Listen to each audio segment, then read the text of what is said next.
All right, everybody, welcome back. Sam's Army Match Week number 25. We got a lot to talk about. We're going to hit the Premier League first, where we'll do some quick transfer roundup, and then Szoboszlai Giveth and Szoboszlai Taketh away, among other topics. Halftime, we got a secret surprise weekly what if / pop quiz. We'll decide on the fly. Round the world, we got to talk about Ronny and his current strike, boycott, I don't know what we're calling it, and then stoppage time with Ivan Toney's best bets and everyone's favorite segment, GOAWs. Now, time to welcome in this week's panel of beauties. We will start with none other than Mr. Mikey Fowler, who is fresh off of a red eye. I was making fun of him about his flight thing, but then found out it was a red eye. So thank you, Mikey. You made it, and we appreciate it, as always. Your question, what is your favorite Winter Olympic sport? That's actually a great question. Shout out a Springfield College graduate that I was friends with that's on the women's skeleton team. I have no idea what that is, but I wanted to shout that out first. I don't have a favorite, but I'll go with recency bias. And I watched the figure skating yesterday, and the Italian men's figure skater who won bronze dancing to the Hans Zimmer Interstellar score made me cry. So either I'm overtired or I was moved by that particular event, but I was crying by the end of it. So shout out to that guy, whoever you are. Great True answer. story. Also True story. reinforces the narrative on you being our resident emo guy. So I appreciate that. I found myself crying. Yes. It was a long week in San Francisco since / San Jose, apparently. Sure. Mr. Tyler Nathaniel Terrens, who I just realized TNT is your initials right there. So, Mr. Baum, your same question, Mr. Dynamite, whatever. Favorite Winter Olympic sport, or least favorite, it's one or the other. I detest figure skating. I do love Interstellar, though, so I feel like I need to go back and watch those extended highlights, whatever that looks like. Or is that, I don't know if that's a thing in figure skating. You probably just watch the whole routine back. Mixed curling. I don't know. I thought the banter in the community, like I love the talk. It's like, it's like Jordan Henderson in his prime, like in the middle of the field, like begging Sadio Mane to go press the ball. Like that's how I feel like the communication is between the two. It's good. It's good shit. I like it. I'm all about teamwork. All right, there we go. I'm a big fan of the curling as well. I'm from Wisconsin, which is, I think, along with Minnesota, kind of the curling mecca of the U.S. So my dad curled when I was growing up, and I'd go out there on the ice. And I know. He's an athlete. What can I say? You went to his over 40 men's curling league games? Those are your top lotteries? It was not age restricted. It was very much open. It wasn't. Oh, the sport where you're kneeling was not age restricted. Tell me more. It was open to anybody. I will say I don't think there was anybody under the age of 50 inside the rink other than me. But listen, it's a great excuse to go have some beers with friends. I'll say that about curling. All right. We will head to the Premier League. Before we do so, let me open the chat, which is open to our beloved Discord sickos. You get in there by joining the Sam's Army Patreon, by the way, $3.99 a month, the best money you could ever spend. Johnny P is already chirping. Can Mikey hijack this podcast episode today? Don't you worry, Johnny P. He will find a way to do so, whether through his words or his thoughts. And yes, again, get in the Sam's Army Patreon, $3.99 a month. You get access to Discord. You get access to the live streams. You get access to Tommy's brain, if that's still a thing, and everything else. So jump in there now. All right, Premier League time. I'm not going to ask, what game. The game was obvious. Liverpool City, was the highest profile match coming into the weekend. The first, 70 minutes didn't exactly live up to the hype. The last 15 or 20 certainly did. So I'll shoot it out to you first, Mikey, before we get our fully unbiased take. We'll go to our resident neutral, I guess, if you can call yourself that. What'd you think about Liverpool and City?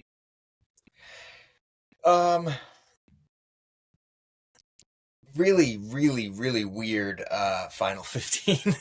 I think everybody can talk about that. There's two games here. There's the first 70 minutes, and then there's the final 15 minutes. Liverpool played almost an identical match to the Arsenal match, in which they were about to, it was almost carbon copy in the sense that they weren't really on the front foot. went ahead via Szoboszlai, almost identical situation, dead ball scenario goal. And City looked dead, like honestly out until the equalizer. There was frustration. There was a lot of like, well, fuck, we fucked it. Like, there was all that. And then what happened in the last 15 minutes was truly hard to explain. I'll ask Tyler.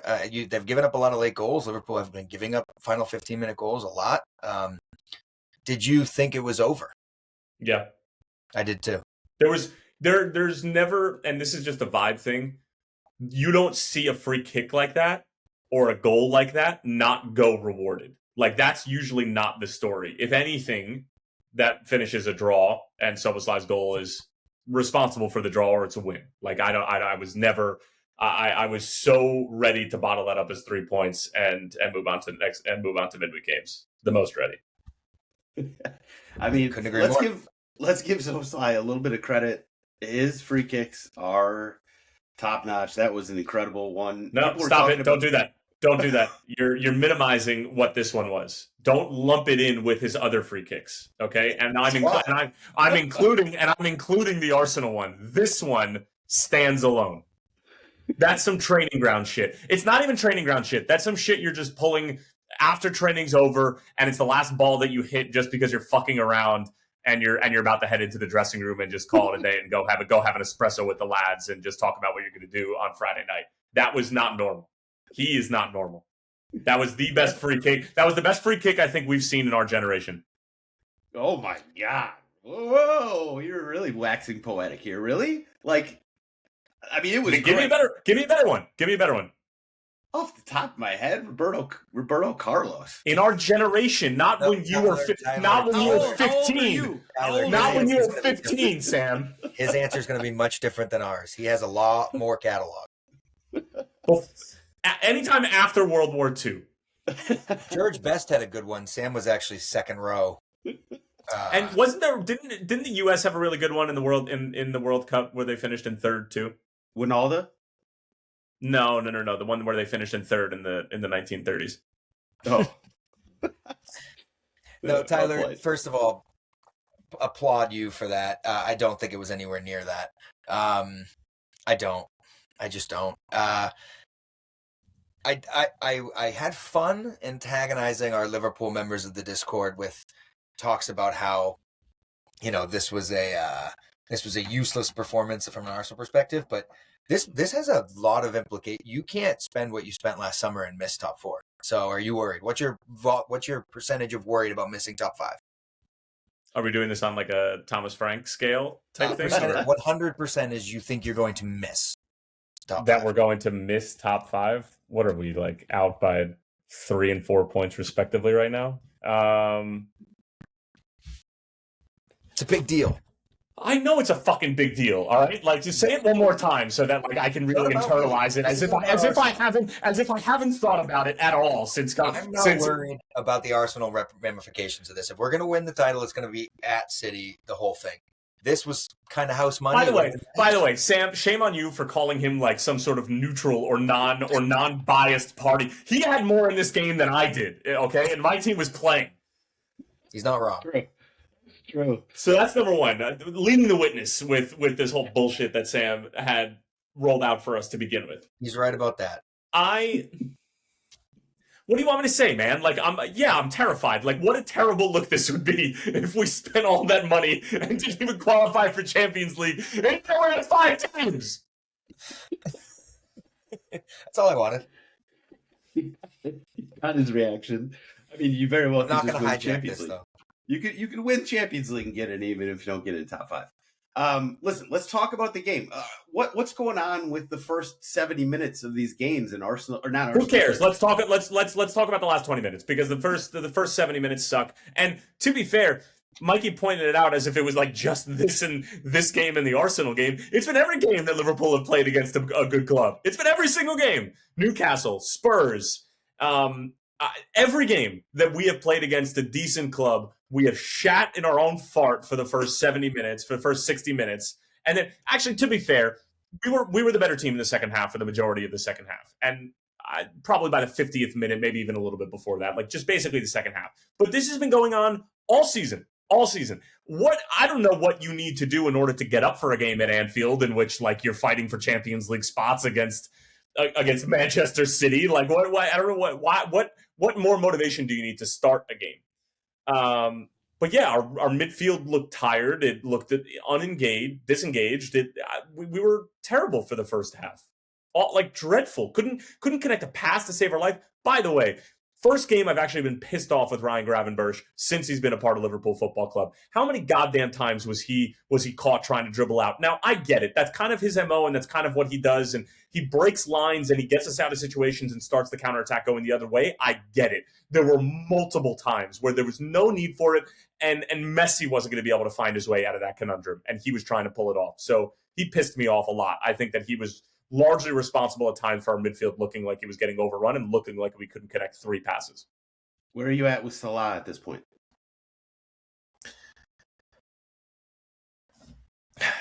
I'm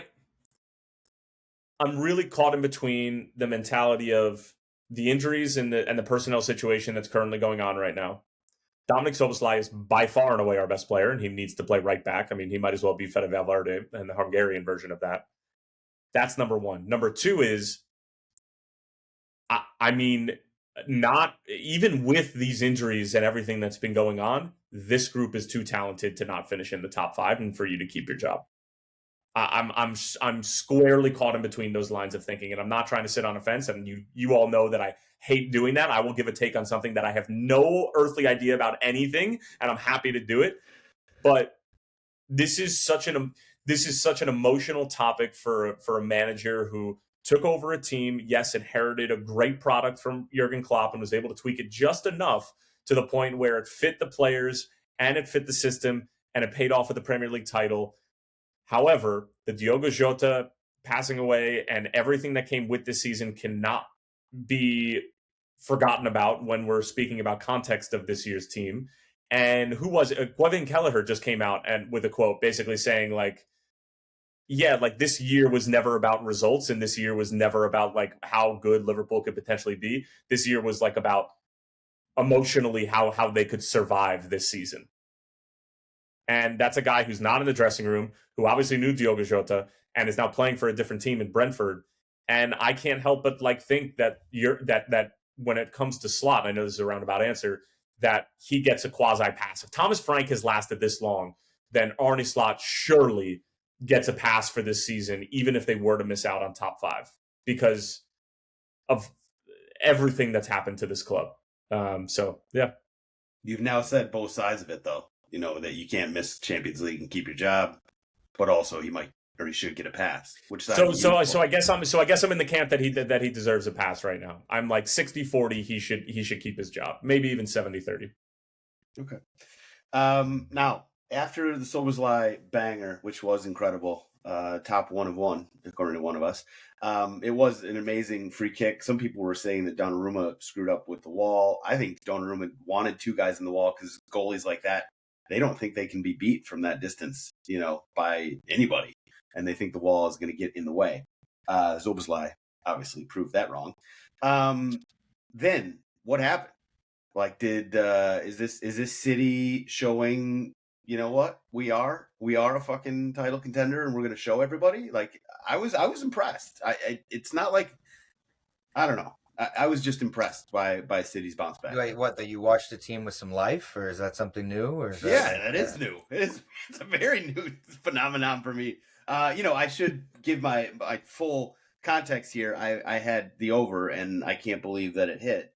I almost hit the over 3.5, by the way, which I think we'll get to at some point. But yeah. Well, what did you think about City bounce back, Mikey? Does that basically put some fear in your soul? No, they had to win eventually. They've been in a torrid run of form. Can't expect that to go forever. Holland specifically. Feels like a great little launching pad for them. Favorable run of fixtures.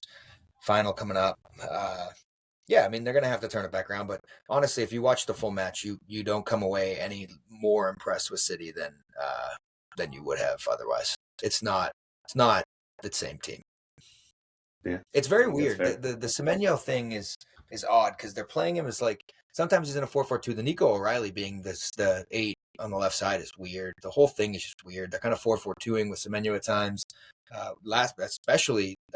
was called out a bunch of times by the broadcast. I thought they did a really good job of just how narrow they were through the middle up front, like unbelievably narrow. Semenyo's almost playing as like an inside channel right forward. Weird that they can't find places for Foden anywhere in that city before the World Cup too. If this stays like this for the rest of the season, what a damaging walk into the England camp that is for him. So disappointing. Really, really odd stuff going on with the selection choices there down in City right now. Anything to add, Tyler? I mean, he was trying to find a way to get Haaland and Marmoush on the field at the same time, because I think that he would have been ridiculed had he benched Haaland for this type of game. Yeah. And he also would have been ridiculed if he benched Marmoush, who was deserved to start in this game, given his form. So I think that he tried to find a way to get them all on the field and obviously get Semenyo on the field. I was just as shocked as everybody else. And, seeing Semenyo in that far inside, and not for nothing, but like, if you were to take a look at City's available options to play the way that they played and break down Liverpool as they're sitting a little bit deeper, as they probably knew that they were going to in the first half, that's not the three that I would choose to do that. So didn't make sense to me, but it worked for kind of ish. And to be fair, like, I was not impressed by City, and I'm not impressed because I'm a Liverpool supporter. Like, it just wasn't that great of a performance, and it wasn't a comeback that like was rooted in City's quality just overwhelming Liverpool. It was a bang-bang penalty kick that probably could have gone either way, and I think anybody would have been okay with the fact that that was a no call, and a dogzo that wasn't called on Mohamed Salah that people aren't talking about enough. Yeah. They're not, because I'll tell you what right now, all right? Because basically everybody's pinning these two things up against each other. They're pinning up the Erling Haaland, Ryan Cherky debacle with Szoboszlai, which ended up getting a red card, and they're pinning Mohamed Salah's phantom dogzo call. Those are not those are not to be compared when thinking about what dogzo is. Dogzo is the denial of an obvious goal-scoring opportunity. The operative word being opportunity. Mohamed Salah with the ball inside the penalty area with no defender within 5 to 6 yards of him with two options at the back stick. Is that not an obvious goal-scoring opportunity? I'm not talking about the ball rolling into the back of the net and Szoboszlai yanking Erling Haaland from behind, which is as obvious of a dogzo as you're ever going to ask for, and you can put that in the referee manual when you're doing these things next year. But the Mohamed Salah one, you cannot convince me that is not the denial of an obvious goal-scoring opportunity. The opportunity to score a goal there is beyond obvious, and it's beyond reasonable doubt. So you cannot sit here and convince me that like this City performance was impressive or overwhelming when that call wasn't made, a borderline penalty call was made when there was no play on the ball. Zero play, meaning like there was no opportunity once he had taken that heavy touch and the ball's going out of play for anybody to play that ball at that point in time. It was contact after the fact, which happens sometimes and has been not called plenty of times in the history of our sport. So that doesn't need to be a call, and they missed the Mohamed Salah one. So I'm sorry if I'm not looking at this from a Manchester City standpoint and sort of being like, oh my God, like this was overwhelming. No, it was two arguably blown calls. One of them was much more egregious than the other. I'm okay with the penalty call to a certain extent because there's so much contact and he's coming in so hot, Allison, but that is trash. And you know what the part that bugs me the most is how quick it took them to review it. It was over within 10 seconds, that review. For how much bullshit that they have spent like close to a combined 3 hours this season reviewing, and that's the one that takes them 10 seconds and that they deem to be clear and obvious? Miss me with that shit, man. With you. Now the last kerfuffle there at the end with Haaland and Szoboszlai. Like, referee makes the right call, but it's fucking not common sense. Referee on the field handles it perfectly. Like I thought that like the way that he handled it in the run of play was perfect. But yeah, unfortunately we do have rules. The way the VAR works, it's totally not surprising that they went down the way it went down with taking the goal off and giving Szoboszlai the red. I have zero sympathy for Szoboszlai because if he had just not flopped right at the end, he wouldn't have got that red and the goal would have counted. Doesn't really matter, but it does matter to Liverpool. Obviously, you're going to be without one of your best players for the next, is it one game, did we decide? 3. It is 3. Okay. No, it's 1. No, it's 1 for Dogzo, isn't it? Right. I think it was 1. I'm not 100%. I think it's 1 though. But yeah, I mean, that's a huge loss for a team that you guys are hit by the injury bug at the moment. He has to let him go. I don't know why he's doing that. I thought in the post-game presser they were talking about 3, but maybe I'm just wrong. But why? But am I wrong in thinking that like he just needs to like sort of be like, this goal doesn't matter? Yeah. Yes. He 100% has to. Like, I understand his thought process. He's like, I don't want them to score. I mean, that's a very understandable thing to think in that moment. But I think if he had rethought it, it was like the same thing with the Nico Williams one. Like it's a goal in the in the 45th minute for that Nottingham Forest let in, and he ends up getting sent off for I don't know. Can't really give him any stick about all that. So yeah. So Johnny in the chat says it's 1 for a professional foul, not violent conduct. That's good. That's fine. Yeah, a 3-goal ban for that would have been. But Sam, Sam, is that a red card for you on Gahey on the Dogzo? Fuck yeah. It's one of those ones where I think that especially seeing the review, seeing the situation, I probably say yes, but it's also one where it's like I can see why it wasn't. But yeah, for me, yeah. Did you have any thought on the fact that Sky Sports kind of unfortunately unveiled the fact that the VAR booth can hear the commentary? They can hear the TV commentary, the world feed probably would be my guess. Okay, yeah. I mean, when I heard that, I thought that was a little odd. I knew it was the other way around. I knew the commentators could hear. They always say what they're hearing. No, they can hear the other way too. Yeah, that's weird. Why would what does that help? Narrative. Oh goodness. All right. Anyway, we can move on. That was a shitty 70 minutes, but man, that last 20, the Discord was going fucking nuts. There was a lot of chatter in the Discord, Mikey pissing a lot of people off. Yeah, people were not happy. We do have a lot of passionate Liverpool fans, and they were not. I stopped answering after. That's when I started answering. After the Szoboszlai goal went in, I was like, I was so locked in and was just so. My voice was hoarse by the end of it, screaming at the TV with nobody else in the house. I was a shell of a man afterwards. Does not surprise me one bit, not even a little bit. Some of the other games, United, a nice professional win over Tottenham, 2-0. The game was essentially done and dusted as soon as Romero got that red card. I don't know really what to say. Romero gets a lot of red cards. I did think it was a red card, but then there was a very similar play in was it Robbie on Zubimendi? Exactly. How is that? It was the exact same play. I'm one of those people that always, when people try and compare plays, they're like, listen, they're just different plays, blah blah blah. That was the exact same thing, and he didn't get a red card, which I'm with you on that. That was weird.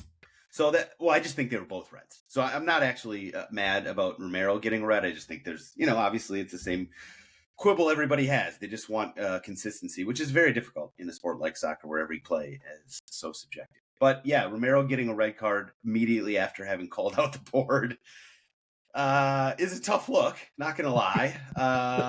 But I'm still Team Romero, and I saw some article in The Athletic, is it time for Spurs to give up on Romero? No, it's not fucking time to give up on our best goal scorer and best defender. We just got to be ready to accept this sort of thing when you have Cristiano Romero on your team. It was unfortunate, and yeah, that goal sucked. Or not goal, the red card sucked, and then the rest of the game was awful. I mean, Spurs have been unwatchable pretty much all season, but after the red card, it was just like, why are we even doing this? You won't get relegated, right? Probably not. I mean, we're in a fucking relegation battle. We are. Match for Romero. Who the fuck's playing there? Yeah, Dragon Ass is back. So we got Dragon Ass and Van de Ven. Yeah, we're not in a good spot. And Kulusevski, neither Kulusevski or James Maddison were added to our Champions League roster, which means they're not anywhere near ready. Which is so they still play for the team. They do allegedly. Champions League roster. Wait, listen. That's what happens when you're in Champions League. Yeah, so Spurs stink. I don't really know what to say. I don't think this game changes anything. Doesn't change the way I think about Thomas Frank. It just, Why should it? Why should perpetual losing change how you view your team at all? Well, I just think that I have a thought on Thomas Frank, and I've been saying that for a month now, that I do think it's probably time to cut. What percentage are we? What percentage are we at now? 82. We're still at 87. 84. 87. 87. Yeah. But what happens at 100? What happens at? Do you write a letter? Then I have to write a sternly worded letter, or perhaps go do a sit-in outside Spurs headquarters. I don't know. At 100%, it's like we need to do something drastic. Sternly worded letter is how it starts. If you stage a sit-in at Spurs' training facility, I will fund it. You need to sit out there for 24 hours now. I will supply the flight ticket and the food that's going to require you to stay nourished during this time, but I will fund the entire thing if you sit out there for 24 hours with just a sign that says Frank out. Frank out. All right. Well, listen, if we get to 100%, might have to do something drastic. Mrs. Army's not going to like that, but you know what? I literally can't believe you're not there. Soon, Mikey, soon. Can't jump the gun. Other games. Unless you guys have something else to say about United Tottenham. Yeah, one more till that dickhead cuts his hair. One more. It's amazing that Spurs didn't screw it up, because they screw up everything else. Oh, Mikey doesn't like something that the whole internet's getting behind again. What a shocker. I really don't. Very strange. Newcastle losing to Brentford 2-3. That was a hell of a game. Newcastle was in a hell of a... What? It was a great game. You did the thing with the scoreline again. Who says 2-3? What sports loving fool says that? We've been over this. Newcastle versus Bournemouth. Hosting Brentford. I think it's fair to say 2-3. You're high. It's a bad result either way. You're high. It is. Listen, I mean, if there's a team that's even, well, that's not true, but Newcastle's in tough shape right now, and we being Tottenham, play Newcastle tomorrow. So that's talk about the You guys might actually get a point out of that game. Oh, that's going to be awful. Maybe.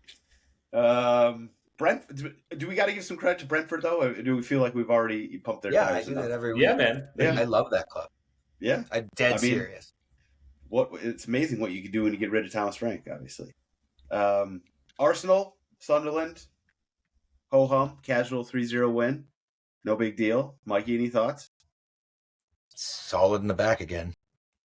Always. I was so bored watching this game. I was at an Irish pub in Cincinnati that also simultaneously had rugby on, which I know nothing about. And my eyes started to drift towards the rugby, a sport of which I don't know the rules about, which seemed more entertaining to me than whatever product Arsenal rolls out on the field every single week. Listen, I love the narrative that they are boring as shit, because they really are. Like, Mikey, I say this from the bottom of my heart. It is tough to watch, but that's all we got. That's like literally the only ammunition we have on Arsenal right now. They're boring as hell. It's not the only. It's not. Don't diminish the ammunition, and don't diminish the fact that they might be the ugliest first division winning side in the history of the top 5 in Europe. Don't care. I think it's starting to get to you a little bit. I think it's starting to get to you. Yes, because nobody said this about Liverpool. Nobody said this about Manchester City, because those were actually good football teams. There was nothing you could really say about those teams because, they played beautiful, attractive football, and you're like, yes, these are the champions. But everybody's going to look at your team and be like, well, they're going to, win the league with 71 points, and does anybody really care? Because it's absolute dog shit to watch.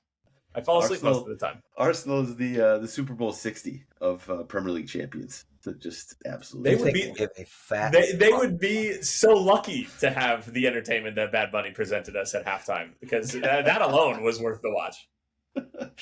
I did enjoy the outburst, the outroar on the internets after that. And, by the way, Breezy in the chat, how many Pacificos is Sam going to need to get through customs for this sit-in? A lot, Breezy. Don't you worry. A lot. Hopefully we won't have to get there. Hopefully we start winning or something. We got a lot of people chiming in about Arsenal being boring. NJF88. Being boring is good, and good is fine. Being boring and bad is when it's negative. I think that's a shot at Spurs, and that's fair. I'll accept that. No, the winner of the Premier League is supposed to be a shining light and example of the beautiful game. And it's supposed to sort of be this like beacon of hope and something that the rest of the league should strive for. Arsenal just everything that's wrong with the game. And if England get grouped, we'll know why. It's because this BS is being peddled out every weekend. And this is what people think successful football looks like. I love that narrative. If we can get the Arsenal, ruining England at the World Cup, I'm so on board. I'm so on board. I am 100% on board with that one. Leeds. I don't mind that. You're going to root for England over the U.S. So. I sure am. I know. Leeds, nice quality 3-1 win over Forest. Bournemouth holding Villa. Come on, bros.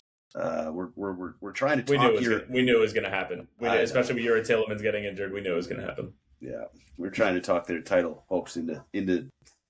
Are they going to slip all the way? Are they going to slip all the way down? And Liverpool, Chelsea, and Manchester United will all qualify for Champions League. Is that a possibility? I think it's certainly a possibility.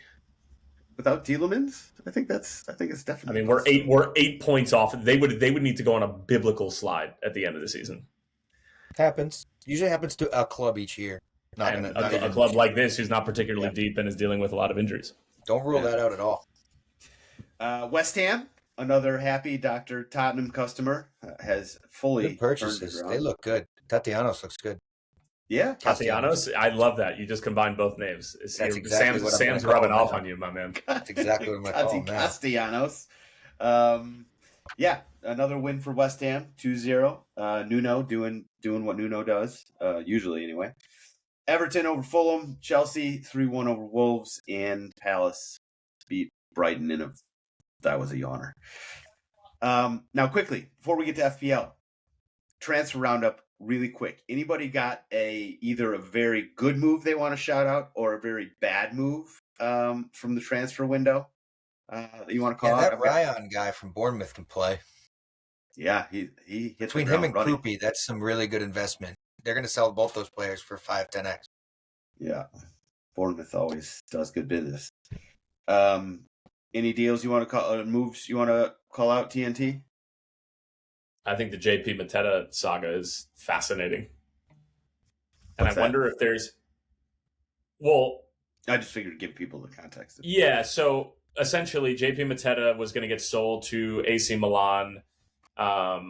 Originally, he was pegged to potentially go to Forest, but ended up saying, I want to go to Milan, and rightfully so. He's 28. He's a striker. He needs to go be playing Champions League football at some point, which will be next year for Milan. And they found something wrong with his knee.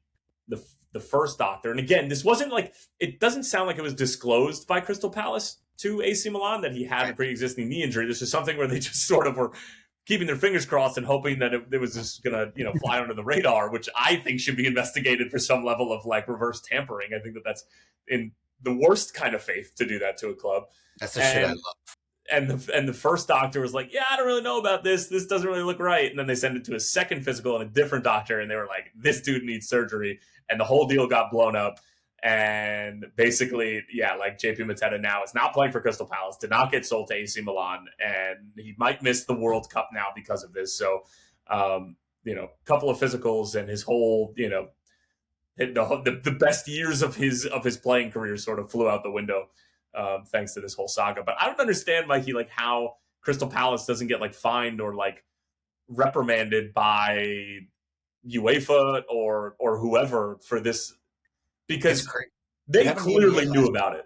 Lakers did it last year with the Mark Williams deal with Charlotte, where you make a trade and it gets rescinded late, and then everyone has to go home, and everyone loses out of it. It's crazy.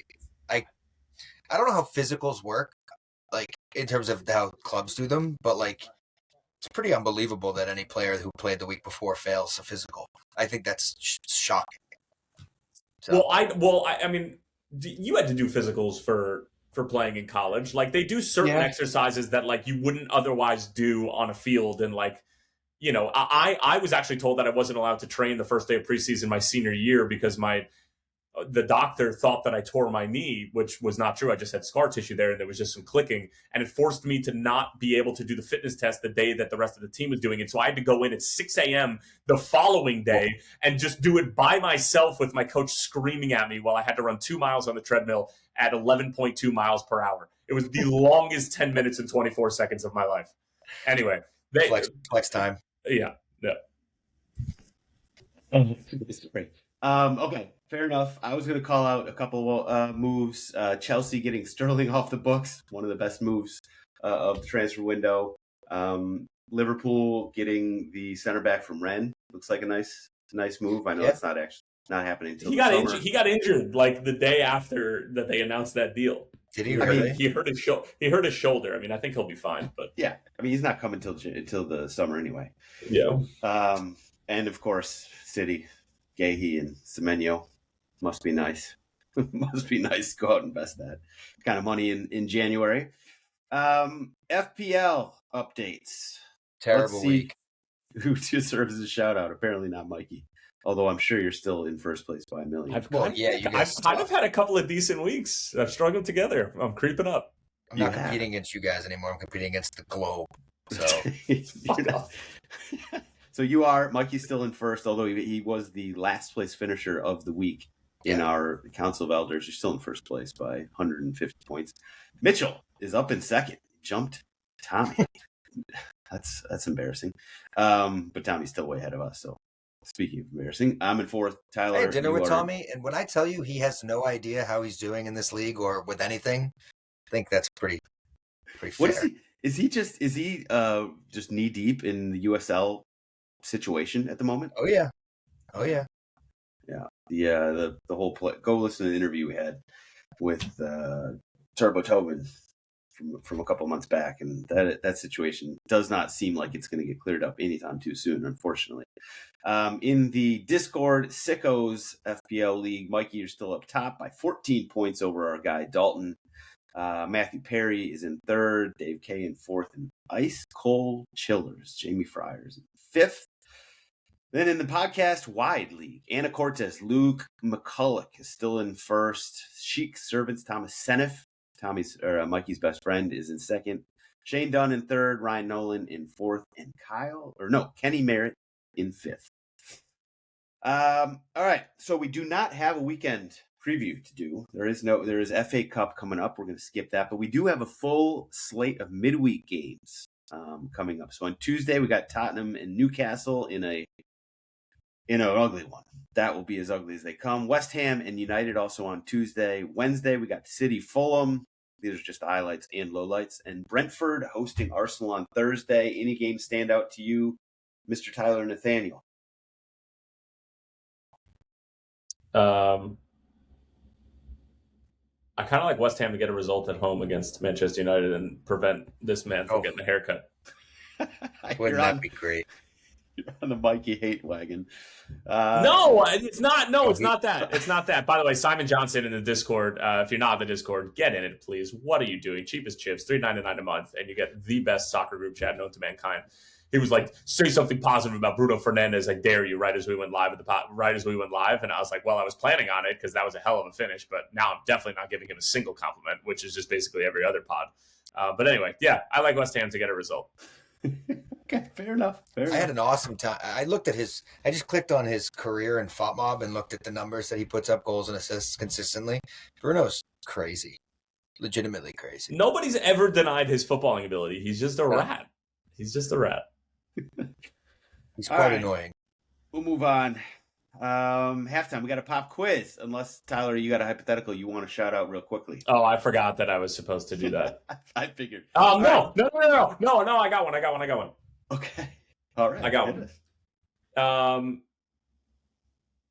If you could only go to 2 of the World Cup venues this upcoming summer, which 2 would you go to? And what round of game would you want to see at that specific venue?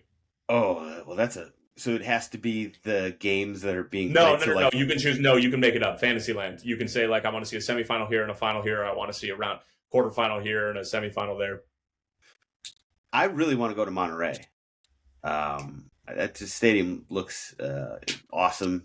I mean, granted, you know, if you're going to go to Mexico, I think 90% of people would probably call out the cathedral in Mexico City. But I would say Monterrey. I don't know. It has to be almost outside the U.S. because like all the games in the U.S. like there are stadiums that we're going to kind of experience already, and then we'll. Yeah, right? but like, I'm with you. Just to throw in I've been to Mercedes-Benz a bunch.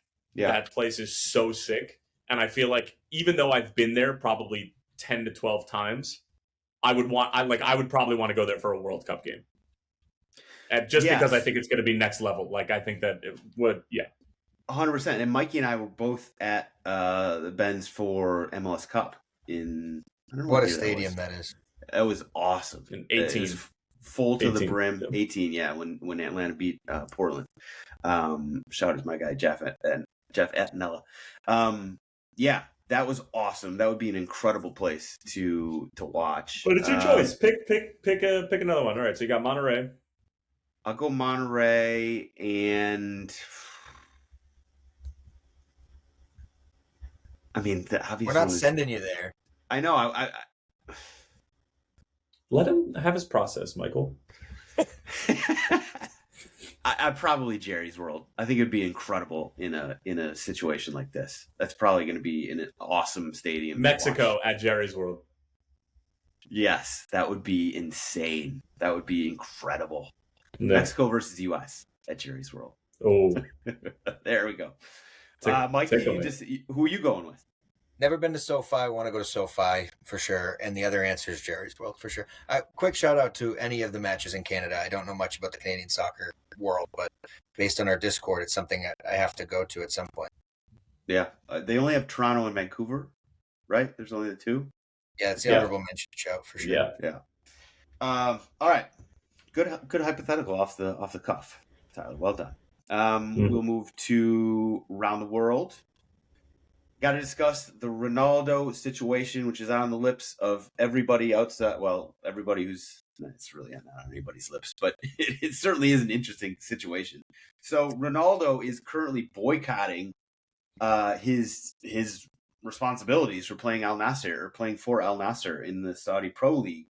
And the reason for it is that PIF, which essentially owns the league, they own the four biggest teams in the league. PIF allowed Karim Benzema to transfer from Al Ittihad, who's in sixth place, to Al Hilal, who's in first place right now. And so basically he's jumping into the best team that was already ahead of Al Nassr. Al Nassr is in second place. And so Ronnie's like, what's going on here? This is ridiculous. You know, the fact you're basically helping this Al Hilal team, and to my detriment. He's not won the Saudi Pro League yet, by the way, in the years he's been there. So he's now boycotting the games. He's just not playing. I don't know. Tyler, any thoughts on this situation? I mean, like, the first thing I think is that, okay, this is obviously just a self-interested move. He wants to win the league, which I can respect, but it's just complete self-interest from Ronnie. And then on the other hand, or at the same time, he's not wrong. This is such a weird move. No, he's not wrong, but like who on earth could have possibly seen this coming, that like the PIF and the Saudi Arabian League was going to be a little uncouth and not so savory. Like, oh my goodness, like I'm so surprised that this is falling off the tracks. But the other thing to keep in mind here too is that Ronnie's making a gazillion dollars every time that he takes a shit. So like, if I'm the PIF and like I want to invest in a team, it's probably not going to be the team where Ronaldo is eating up all of the resources that I had potentially allocated to that team anyway. So it's a joke that he's stomping his feet. But at the same time, I'd be pissed from a competitive standpoint that my owner is investing more in the other team. But that makes sense given how much money he's making and otherwise could be going to Karim Benzema or whoever, or Mohamed Salah's salary when he hopefully gets sold in June. Fair enough. Mikey, any thoughts quick? As an avid watcher of the Saudi Pro League, the integrity is finally, there's such integrity in the Saudi Professional Soccer League that this is truly damaging to the sterling reputation that they've built over years and years of real like it's sad to see. I'm with Ronaldo. When he came to the Saudi Pro League, he thought he was joining a league with a backbone and that would really put its foot down and stand up for the little guy.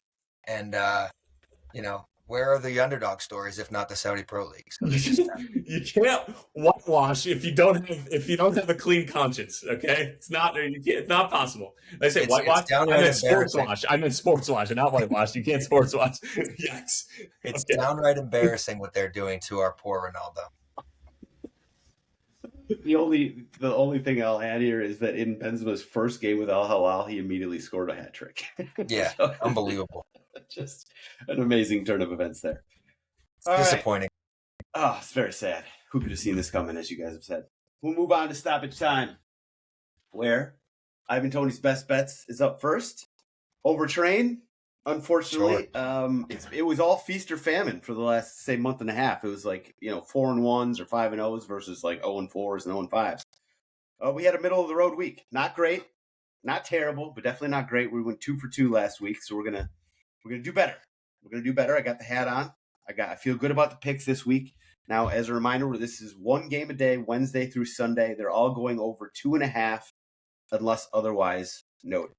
So we're going to start on Wednesday. We're going to the Swiss League, which has been basically my favorite league over the past, say, 6 months. Lugano hosting Servette. Thursday, we are going to the Copa del Rey in Spain. Some Chicago Fire biasy, going with Lugano, the sister club of Joe Mansueto and the Chicago Fire. Good for you, Sam. Just scoring goals. That's all we're looking for. We're unbiased in our determination to find goals. Thursday, we're going to Spain, Copa del Rey action. Atletico Madrid hosting Barcelona. That's over 3.5. Friday, we're going to the A-League. They're back. They're off of their suspension. Perth Glory hosting Newcastle Jets. That, again, is over 3.5. Saturday, we're going to Serie A. I haven't picked a Serie A game in quite a while. Inter hosting Juve. Serie A, that's over 2.5. And then Sunday, Sparta Rotterdam is hosting NEC Nijmegen in the Eredivisie. That, again, is over 3.5. Let's go get rich, boys and girls. All right, Mikey, what do you got? This is going to be so boring, but I think this is the week that Haaland bags a hat trick, if not more, home to Fulham. So I'm going to take him laddered 1, 2, 3, the whole kit and caboodle. He's probably not going to fucking start now that I say that, but minus 170 for a big fat amount, plus 265 for 2. And then I'm looking up the hat trick number right now. It's plus 1,100. I think he takes a match. 1 unit each? No. At least 2 on one goal, just to make sure you're covered in case the rest happen. So 2, okay. 1 and 1. Okay. Tyler?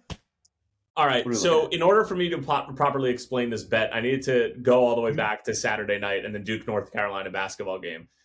Because your boy knows hoops, and I ended up getting with a profit boost North Carolina when they were down by like 13 in the inside of the first like 2 minutes of the game. I got them at like 8-1, and I put $10 on it, and I won, and that funded all of my Super Bowl bets, which every single one of them lost, and I have $1.77 left in my account. So I need to cook something up truly diabolical in order to potentially make this even worth it. Okay, so here we go.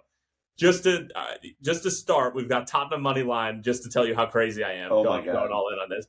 Then we've got West Ham money line, draw between Man City and Fulham, Chelsea money line against Leeds, and then a draw between Everton and Bournemouth for a casual plus 34,302. So $1.77 to win $608. And because I'm unemployed and because I'm probably not going to make any money for the next month and a half, this is the last bet I'm going to be placing for a while, unless it hits. So I'm going out with a bang. Go home. I love that. I love that for you anyway. All right.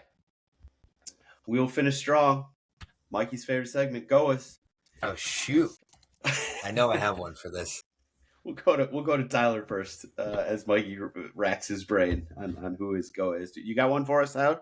I think it's got to be Dominick Szoboszlai. I think that he embodies what it means to be a GOAW, both the good, the bad, and the ugly. And not stepping with the back line and giving up the first goal, the free kick, the tug of the shirt. Like he is the GOAW. I don't know what else to say. That's fair. It was worth mentioning that, he was kind of at fault for that goal. He certainly was at That's fault. what happens when you have a proper number 10 playing it right back. You know? Yeah, 100%, 100%. Valid excuses to be sure. Actually, reasons, not excuses. Mikey, you got to go. Quick shout out to Leonard Carl, who did a bunch of step overs and kicked the Oh ball my out of God, bounds, so good. and then so got thumbs up. good. One of the crazier videos I've seen in a while. But I have to give it to Giannis this week, who Cerruti said this best. I spent some time with Cerruti this week, and he's waiting for an invite to come back on the pod now that Everton are good. So I wanted to throw that out there. Welcome. Well, more than welcome. Cerruti's best. Quick shout out to Cerruti, he's the man. He tweeted, "How many wrong decisions can a guy make in a week?" Giannis boosted the market on Kalshi to telling people he would be traded. $23 million worth of bets on whether he would get moved or not were lost. And then he announced that he was a partner and investor in Kalshi now. So everybody's like, what the fuck is going on here? And then within hours after that, he thought the move to fix things was to announce his part ownership in Chelsea FC. So firing off stuff. Chelsea couldn't have loved that timing. I loved it.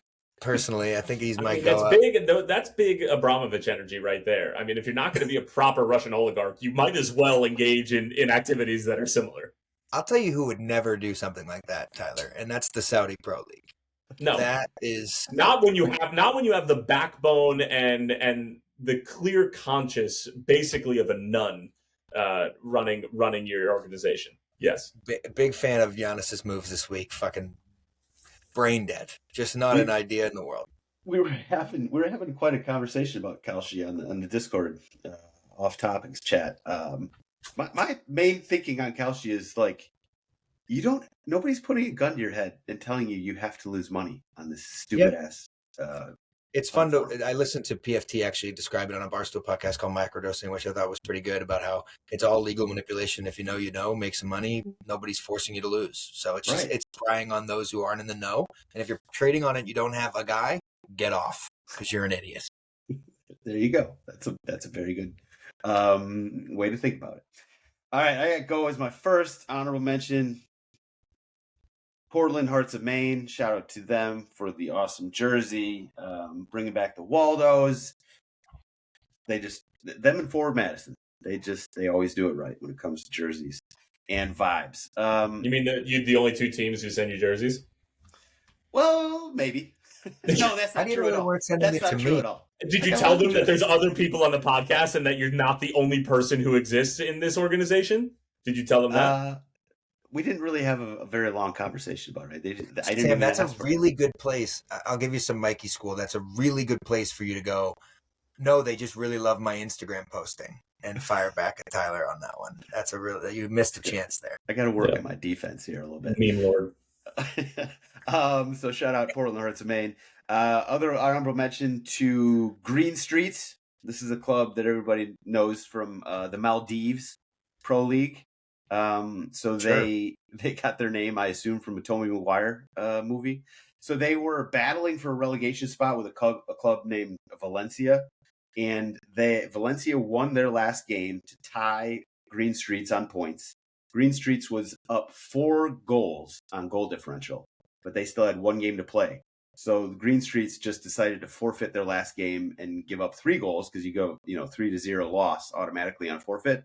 So instead of playing the game and potentially giving up 4 goals or more, they just like, we're just going to take that forfeit and not get relegated. Just big brain move there by Green Streets in the Maldives League. And then my actual go is Mykhailo Mudryk. Mikey's, do you love him or hate him at this point? Love. You love him? Okay. You've been back and forth on him. He loves him once. He loves him as soon as the rest of the world hates him. I think he'll be at Arsenal in 3 years. So he's unfortunately still serving however many year long ban for accidentally injecting horse stem cells with steroids. That's unfortunate.